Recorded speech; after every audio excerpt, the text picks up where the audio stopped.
लेकिन शिव को बनाने वाला भी है कोई। शिव निराकार जो है उसका भी कोई क्रिएटर है। हमारे ये ब्रह्मापुरी तक थोड़ा अंश मात्र हमें माया दिखती है, मतलब ब्रह्मापुरी में भी माया है।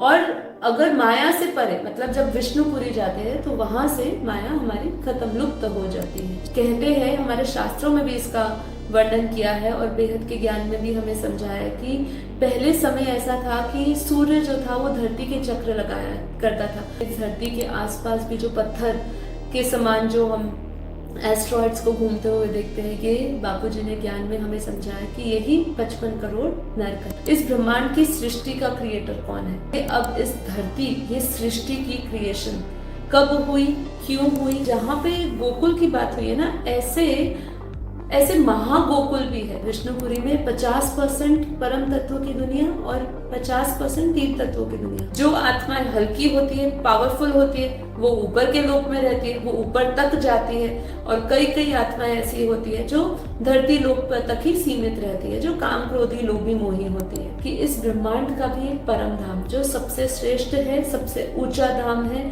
जहाँ पे आत्माएं निराकारी, निर्विकार, निर्लेप होती है। क्या शिव, जिसको निर्गुण निराकार परब्रह्म परमेश्वर कह रहे हैं, निराकार जो परम धाम में रहते हैं, क्या वो स्वयंभू है? अब ये जब दुनिया बनी, ठीक है, तो ये दुनिया परम तत्वों की थी। जो दुनिया परम तत्वों की थी, अब ये परम तत्वों की दुनिया में तत्व कैसे आए? धरती की जरूरत कब पड़ी? शिव अपने अंदर पूरी नेगेटिविटी समेट लेता है, तो वो भी जीव समान बन जाता है। जब कहते हैं ना शिव ही जीव बन गया, तो क्यों बन गया? शिव जीव कैसे बन सकता है, क्यों बना? अब जब वो नया ब्रह्मांड बनाता है, तो वो ब्रह्मांड किससे शक्ति लेगा? तो अब यहाँ से हमारा शुरू होता है आगे का ज्ञान, जो हम अगले डे 5 में डिस्कस करने वाले हैं, इस ब्रह्मांड से ऊपर का ज्ञान। तो जब शिव जीव समान हो जाता है, तो शिव किससे शक्ति लेकर वापस ब्रह्मांड की क्रिएशन करता है?